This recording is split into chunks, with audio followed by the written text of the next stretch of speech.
Good afternoon. तो आज के हमारे टॉपिक है मार्केट स्ट्रक्चर के फोर्थ मार्केट के बारे में हम डिस्कस करेंगे, विच इज ओलिगोपोली मार्केट। जिस तरह हमने परफेक्ट कंपटीशन पढ़े, उसके meaning, assumptions, long run, short run, equilibrium, इनको सबको हमने हर मार्केट को क्या किया हुआ है, डिटेल हर मार्केट को डिस्कस किया है। तो ये हमारे फोर्थ टॉपिक है, ठीक है, fourth market which is oligopoly market.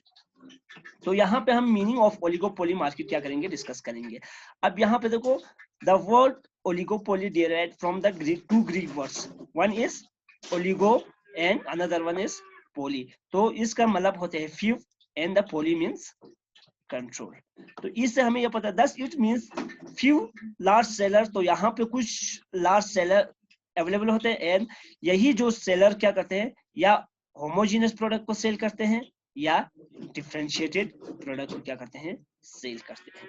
ठीक है, जैसे कि आप यहाँ पे एग्जांपल दे दो, ऑटोमोबाइल्स एंड एयरलाइंस। जैसे कि ऑटोमोबाइल का क्या है, Tata, Maruti and MM and Honda etc, ये है ऑटोमोबाइल का।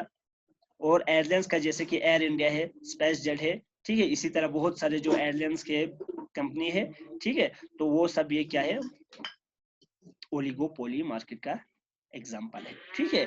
तो यहाँ पे ओलिगोपोली जो है, इसके अंदर हम दो चीज पढ़ते हैं, one is collusive oligopoly and another one is non collusive oligopoly. तो अकॉर्डिंग टू आवर सिलेबस हम किस चीज को डिस्कस करेंगे, नॉन कोलिसिव ओलिगोपोली को वन बाय वन डिस्कस करेंगे। फिर इसके बाद हम, अगर हमें टाइम मिले तो हम कोलिसिव ओलिगोपोली को डिटेल में डिस्कस करेंगे, ठीक है। तो अपकमिंग लेक्चर में हम नॉन कोलिसिव ओलिगोपोली को क्या करेंगे, डिस्कस करेंगे। तो ओलिगोपोली के अंदर जो सेलर्स होमोजीनियस गुड्स को क्या करते हैं, प्रोड्यूस करते हैं, इसी चीज को क्या करते हैं, सेल करते हैं, तो उसे हम क्या कहते हैं, परफेक्ट या प्योर ओलिगोपोली हम कहते हैं, ठीक है। होमोजीनियस जिस तरह हमने कहाँ पे पढ़ा था, परफेक्ट कंपटीशन के अंदर पढ़ा था, ठीक है। तो ये उसका कैरेक्टरिस्टिक्स है। तो डिफरेंशिएटेड प्रोडक्ट हमने कहाँ पे पढ़ा था, मोनोपोलिस्टिक मार्केट में पढ़ा था, ठीक है। तो ये है उस मार्केट का, मोनोपोलिस्टिक मार्केट का फीचर है। तो ये जो ओलिगोपोली मार्केट है, ये उन्हीं दो, ठीक है, जो मोनोपोलिस्टिक और मोनोपोली परफेक्ट कंपटीशन के जो एक ये इन दोनों की फीचर से ये चीज क्या होते हैं, बना हुआ होते हैं, ठीक है। तो यहाँ पे आप देखो एग्जांपल भी, स्टील एंड सीमेंट इंडस्ट्रीज, जहाँ पे क्या होते हैं, होमोजीनियस गुड्स होते हैं। और डिफरेंशिएटेड प्रोडक्ट की एग्जांपल है ऑटोमोबाइल्स इंडस्ट्री, ठीक है, स्मार्टफोन। कितने वेराइटीज के आपके पास क्या आ जाते हैं मार्केट में, स्मार्टफोन आ जाते हैं, ठीक है। तो ये है, जहां पे डिफरेंशिएटेड होते हैं वहां पे हम इम्परफेक्ट ओलिगोपोली कहते हैं, और जहां पे होमोजेनियस गुड्स सेल होते हैं उसको हम क्या कहते हैं, परफेक्ट ओलिगोपोली कहते हैं, ठीक है। तो इसके बाद फीचर्स ऑफ ओलिगोपोली को हम क्या करेंगे, वन बाय वन डिस्कस करेंगे। जिस तरह हमने दूसरे मार्केट को, जब परफेक्ट कंपटीशन, मोनोपोली या मोनोपोलिस्टिक मार्केट पढ़े थे, वहां पे भी हमने बहुत सारे फीचर्स उन मार्केट के भी क्या करें, डिस्कस किए थे। तो यहाँ पे आप देखो, few sellers and many buyer. तो यहाँ पे न बहुत ज्यादा सेलर होते हैं, न एक ही सेलर होते हैं, बल्कि यहाँ पे क्या होते हैं, फ्यू होते हैं, कुछ ही होते हैं। ओलिगोपोली जब हम पढ़ रहे थे वहां पे नहीं, मोनोपोली जब हम पढ़ रहे थे वहां पे एक ही सेलर होते हैं, ठीक है। जब हमने मोनोपोलिस्टिक की बात करें या आप परफेक्ट कंपटीशन की बात करें, वहां पे बहुत सारे सेलर क्या होते थे, सेल कर रहे होते, ठीक है। बट डिफरेंस इज दैट कि यहाँ पे ना एक ना बहुत सारे, बल्कि कुछ ही सेलर होते हैं, ठीक है। तो वो वही सेलर मार्केट में कुछ को क्या करते हैं, सेल करते हैं। इट वेरीज फ्रॉम, ये देखो, two tense, all form are interdependence. यहाँ पे कुछ ही फॉर्म्स जो होते हैं, बट एक दूसरे के ऊपर क्या होते हैं, इंटरडिपेंडेंस होते हैं, ठीक है। ये एक इसके ऊपर डिपेंड होते हैं, ये इसके ऊपर डिपेंड होते हैं, ठीक है। तो यही यहाँ पे कुछ ही फॉर्म जो होते हैं वो एक दूसरे के ऊपर इंटरडिपेंडेंस होते हैं। तो ये ऑब्जेक्टिव क्वेश्चन में आपको कॉम्पिटिटिव एग्जाम में पूछते हैं कि कौन से फॉर्म में, कौन से मार्केट में क्या होते हैं, जो फॉर्म होते हैं इंटरडिपेंडेंट होते हैं, तो आप वहां पे डायरेक्ट ही ओलिगोपोली मार्केट क्या कर सकते हैं, मार्क कर सकते हैं। The form can influence the price and the output of bye their action. तो किस चीज के ऊपर ये फॉर्म इन्फ्लुएंस कर सकते हैं, हमारे आउटपुट और प्राइजेस के ऊपर क्या कर सकते हैं, इन्फ्लुएंस कर सकते हैं। अब देखो म्यूचुअल इंटरडिपेंडेंस। अब ये तो हमने यहाँ पे ऊपर फर्स्ट में ही डिस्कस किया था, फिर भी यहाँ पे मैंने इसका एक्सप्लेनेशन भी साथ में दिया हुआ है। It means firm are affect by price and output decision of each other. तो एक दूसरे के आउटपुट या प्राइजेस से क्या होते हैं, डिसीजन के ऊपर इफेक्ट करते हैं, ठीक है। If one firm decrease the price, अब यहाँ पे देखो एग्जांपल, इफ अगर एक फर्म प्राइसेस को क्या करे, डिक्रीज करे, it will reduce the demand for other firm. जाहिर सी बात है, यहाँ पे दो फर्म है, ठीक है, अगर इसने अपने प्रोडक्ट का प्राइसेस बढ़ा दिया, कम कर दिया, तो इसका डिमांड तो ऑटोमेटिकली क्या हो जाएंगे, कम हो जाएंगे। क्यों? क्योंकि इसके जितने भी कंज्यूमर थे वो सब इस प्रोडक्ट को करना क्या कर देंगे, स्टार्ट करेंगे। तो सारे इसके कस्टमर होंगे वो शिफ्टेड हो जाएंगे, ठीक है, जिसने प्राइस को रिड्यूस किया उसके ऊपर। Then other firm to lower the prices, तो दूसरे फर्म क्या करेंगे, ये भी स्टार्ट करेंगे उससे भी ज्यादा अपने प्राइसेस को कम करें, ठीक है। If one firm increase the price other will not follow. अब जिस तरह एक फर्म ने अपने प्राइसेस को डिक्लाइन किया था, ठीक है, उसी ने दूसरे फर्म ने उस प्राइस डिक्लाइन को क्या किया था, फॉलो किया। बट अगर किसी फर्म ने प्राइसेस को इंक्रीज कर दिया, ठीक है, ठीक है, तो जो दूसरे फर्म होते हैं वो लोग अपने प्राइसेस को इंक्रीज नहीं करेगा, ठीक है, will not follow him.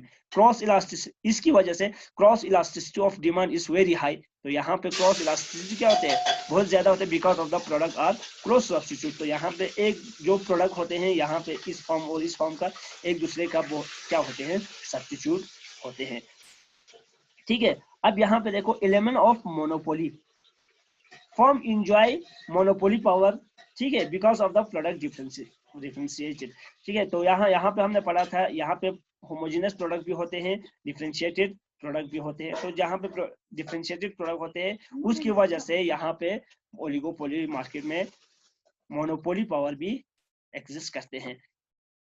Loyalty, जैसे कि brand loyalty, every firm has monopoly in its own brand, ठीक है। यहाँ पे बहुत सारे ब्रांड होते हैं, तो हर ब्रांड के अपने अपने क्या होते हैं, मोनोपोली पावर होते हैं। No firm can produce the product of other brand without collusion, ठीक है। विदाउट कोलिजन के यहाँ पे जो कुछ फर्म होते हैं एक दूसरे के ब्रांड को क्या नहीं कर सकते, प्रोड्यूस नहीं कर सकते। तो जब नहीं करेंगे तो यहाँ पे जिसने भी किया हुआ है, जो भी मतलब ब्रांड जो कंपनी प्रोड्यूस करते हैं उसी का ही यहाँ पे मोनोपोली पावर चलते हैं, ठीक है, उसी इस चीज के ऊपर, प्रोडक्ट के ऊपर। लैक ऑफ यूनिफॉर्मिटी, यहाँ पे यूनिफॉर्मिटी नहीं होते। अब साइज की बात करो, size of form are not same, ठीक है। Some form are very large, कुछ बहुत बड़े होते हैं, अदर आर स्मॉल, कुछ बहुत छोटे होते हैं। जैसे कि share of the Maruti Suzuki car in Indian market is very large, ठीक है। इंडियन जो मार्केट में मारुति सुजुकी के क्या होते हैं, शेयर सबसे ज्यादा होते हैं, ठीक है। But share of Ford car are very small. अब उस दूसरे तरफ देखेंगे तो फोर्ड का शेयर बहुत कम है, तो ठीक है। तो यहाँ पे यूनिफॉर्मिटी बहुत कम मिलते हैं, लेक ऑफ यूनिफॉर्मिटी जिसे हम कहते हैं।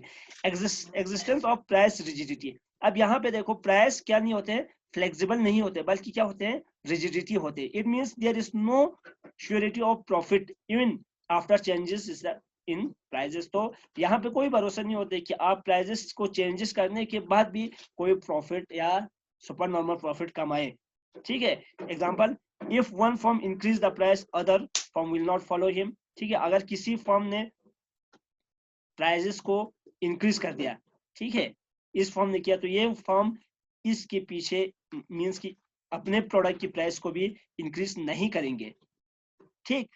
अब देखो, but if one firm reduce the price, अगर इस फर्म ने अपना प्राइस को रिड्यूस किया, अब सेकंड फर्म में देखो रिड्यूस किया, ठीक है, other firm also reduce the price, other firm भी क्या करेंगे, अपने प्राइसेस को डिक्लाइन करेंगे। मींस कि जब प्राइस इंक्रीज करते हैं तो अदर फर्म फॉलो नहीं करते हैं, जब प्राइस डिक्रीज करते हैं तो अदर फर्म उस चीज को क्या करते हैं, फॉलो करके अपने प्राइस को भी, अपने गुड्स के प्राइस को भी डिक्लाइन करते हैं। So the reduction in price doesn't bright profit. तो इस तरह जब फॉलो करते हैं प्राइस को डिक्लाइन करने से, दूसरे फर्म भी क्या करते हैं, अपने प्राइस को डिक्लाइन करते हैं, तो उसकी वजह से यहाँ पे फॉर्म क्या नहीं कर पाते हैं, प्रॉफिट नहीं कमा पाते हैं। ठीक है, अब इसके बाद देखो another feature of monopoly oligopoly market is presence of selling cost. ठीक है, तो यहाँ पे होते हैं सेलिंग कॉस्ट भी एग्जिस्ट करते हैं। Under differentiated oligopoly form increase the expenditure on advertisement. तो यहाँ पे फॉर्म क्या करते हैं, अपने एक्सपेंडिचर को क्या करते हैं, बढ़ाते हैं, किस चीज के ऊपर, एडवर्टाइज करने के लिए, अपने सामान को एडवर्टाइज करने के लिए। Due to high cross elasticity of demand, cross elasticity of demand क्या है वो चीज हम प्रीवियस लेक्चर में डिस्कस कर चुके हैं, तो हम यहाँ पे दोबारा से इस चीज को डिस्कस नहीं करेंगे। ठीक है, अगर इलास्टिसिटी के कंसेप्ट आप किसी ने अभी तक नहीं समझा है तो आप इलास्टिसिटी के कंसेप्ट को भी समझे। आप प्लेलिस्ट में जाके वहां पे मैंने इलास्टिसिटी के concept, elasticity of supply and elasticity of demand के ऊपर अलग से लेक्चर बने हैं, वहां पे जाके आप देख सकते हैं। ठीक है, तो यहाँ पे क्या होते हैं, क्रॉस इलास्टिसिटी ऑफ डिमांड क्या होते हैं, बहुत हाई होते हैं। Oligopoly form promote it's product through the advertisement. तो यहाँ पे ओलिगोपोली मार्केट में प्रोडक्ट को किस तरह प्रमोट करते हैं, वो एडवर्टाइजमेंट के थ्रू अपने प्रोडक्ट को क्या करते हैं, प्रमोट करते हैं। ठीक, अब another important feature of oligopoly market is group behaviour. In oligopoly the most relevant aspect is the behaviour of the group. Each firm knows that its action will have some effect on other firm in the group। तो यहाँ पे बहुत सारे group होते हैं, तो अगर इसने प्राइजेस में चेंज किया तो इसके ऊपर क्या इफेक्ट पड़ेंगे, मींस आप इसके डिसीजन इसके क्या होते हैं और या सप्लाई के ऊपर इफेक्ट करते हैं। ठीक है, इसके एक्शन, इसके बिहेवियर या इसके एक्शन के ऊपर क्या होते हैं, इफेक्ट करते हैं। अब देखो कंपटीशन, यहाँ पे क्या होते हैं, competition under oligopoly there are few seller, कुछ ही सेलर होते हैं। A move by one seller immediately effect the rivals. तो यहाँ पे कुछ सेलर होते हैं, ठीक है, एक की एक्शन दूसरे के जो रेवल जो होते हैं उसके ऊपर क्या करते हैं, इफेक्ट करते हैं। ठीक है, since each seller is always on the alert and keep a close watch over the moves of its rival in the order to have a counter moves। ठीक है, तो यहाँ पे बोलते हैं कि इसीलिए ये वाला फॉर्म और ये वाला फॉर्म एक दूसरे के ऊपर क्या होते हैं, नजर रखते हैं। ठीक है, अगर इसने ये वाला डिसीजन चूज किया तो मैं इस डिसीजन को क्या करेंगे, चूज करेंगे। ठीक है, अगर इसने प्राइस को फॉल कर दिया तो ये अपने प्राइस को क्या कर देंगे, एकदम से फॉल कर देंगे। अगर इसने प्राइसेस को बढ़ा दिया तो ये क्या करेंगे, अपने प्राइसेस को कांस्टेंट रखेंगे। ठीक है, तो उसकी एक्शन के ऊपर, एक फॉर्म के एक्शन के ऊपर, एक्शन से दूसरे फॉर्म भी अपना एक्शन क्या करते हैं, अपने मतलब स्ट्रेटजी को भी चेंज करते हैं। ठीक है, दिस इज ट्रू कंपटीशन। तो एक दूसरे के स्ट्रेटजी के हिसाब से अपने स्ट्रेटजी को क्या करते हैं, चेंजेस करते हैं, उसी चीज को हम क्या बोलते हैं, कंपटीशन बोलते हैं। True competition consist of all the life constant struggle rival against rival, this is also called the cut throat competition। तो हमें यही क्वेश्चन पूछ सकते हैं कि कौन से फॉर्म के अंदर, कौन से मार्केट के अंदर कट थ्रोट कंपटीशन होते हैं, तो आप वहां पे बोल सकते हैं ओलिगोपोली मार्केट के अंदर कट थ्रोट कंपटीशन होते हैं। Another in second last feature of oligopoly market is some barrier to entry. तो जिस तरह free exit and entry of form होते हैं परफेक्ट कंपटीशन के अंदर, no entry and exit of form कहाँ पे होते हैं, मोनोपोली के अंदर होते हैं। बट यहाँ पे देखो सम बैरियर टू एंट्री, कुछ ही बैरियर्स होते हैं इंटर होने के लिए। There are some common barrier because of economies of scale enjoyed by the few large form. अब इकोनॉमीज ऑफ स्केल क्या होते हैं, ये भी हमने शायद इसी मार्केट स्ट्रक्चर के मोनोपोली मार्केट के अंदर क्या किया था, डिस्कस किया था। तो आपने जिसने भी नहीं देखा है तो उस चीज को भी डिस्कस देखें। ठीक है, इकोनॉमीज ऑफ स्केल होते हैं जो भी प्रोडक्ट, अच्छा वो होते हैं उस लेक्चर में जहाँ पे हमने सोर्स ऑफ मोनोपोली है वहां पे इस को डिस्कस किया हुआ है, किस चीज को इकोनॉमीज ऑफ स्केल किससे कहते हैं। तो यहाँ पे भी मैंने थोड़ा बताऊंगा कि इकोनॉमीज ऑफ स्केल होते हैं जो आउटपुट आप मिनिमम एसी के ऊपर क्या करते हैं, प्रोड्यूस करते हैं। ठीक है, तो उस चीज से मींस कि लोएस्ट कॉस्ट से आप एक गुड्स को क्या करते हैं, प्रोड्यूस करते हैं।